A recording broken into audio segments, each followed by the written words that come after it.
হবে। অনেক সময় কিন্তু এই মেডিসিনটা কিন্তু সাপোর্টিং এ কাজ করে, যেমন টিলমিক্সিন গ্রুপ মানে মাইক্রোপ্লাজমাসিসের জন্য টিলমিক্সিন গ্রুপ দেওয়া লাগে, তার পাশাপাশি সাপোর্টিং হিসাবে ডক্সিসাইক্লিন দেওয়া লাগে।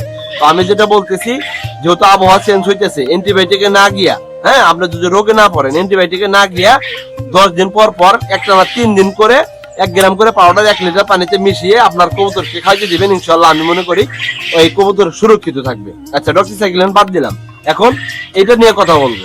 এটা নিয়ে কথা বলার পেছনে মূল রিজনটা হইতেছে, শীত আসলে মুরগির কবুতরের, হাঁস মুরগি কবুতর উভয়েরই মুখে ঘা হয় না, মুখে ঘা হয়।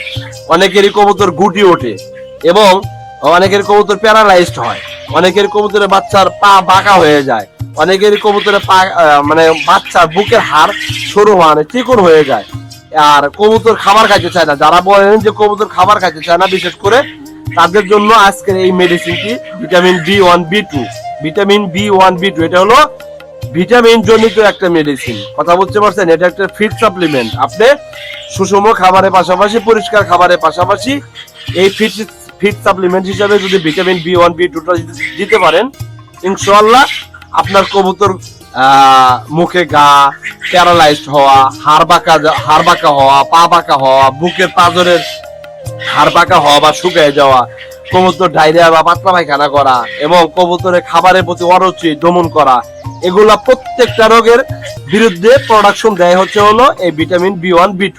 তার মানে ভিটামিন বি কমপ্লেক্স জনিত একটা মেডিসিন, যেটা খাওয়াইলে আপনার শখের মুরগি বলেন, আপনার শখের কবুতর বলেন, আপনার শখের কোয়েল পাখি বলেন, হোয়াটএভার যাই বলেন না কেন, প্রত্যেকটা প্রাণী যদি আপনারা এটাকে প্রতি 1 লিটার পানিতে 2 গ্রাম করে মেডিসিন মিশিয়ে 3 থেকে 5 দিন নাগাদ কন্টিনিউ করে খাওয়াইতে পারেন, অন্তত পক্ষে 12 ঘন্টা পর্যন্ত। কথা বলছেন?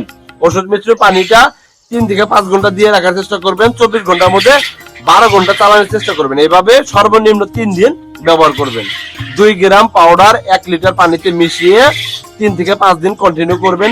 ইনশাআল্লাহ আমি মনে করি সর্বোচ্চ একটা রেজাল্ট বের করতে পারবেন। তো এই যে আবহাওয়া আসতেছে, এই আবহাওয়ার ভিতরে আপনার কবুতর যাতে হাড় বাঁকা রোগ না হয়, প্যারালাইজ না হয়, মুখে ঘা না হয়, হ্যাঁ, তারপর হচ্ছে হলো যে এদের যাতে খাবারের প্রতি অরুচি না আসা যায়, যেহেতু শীতের সময় খাবার একটু কম খাইতে চাবে, হ্যাঁ, পানি কম খাইতে চাবে, এই জন্য এই মেডিসিনটা ব্যবহার করলে আপনি সর্বোচ্চ একটা রেজাল্ট পাবেন। ভালো থাকবেন সবাই, আসসালামু আলাইকুম।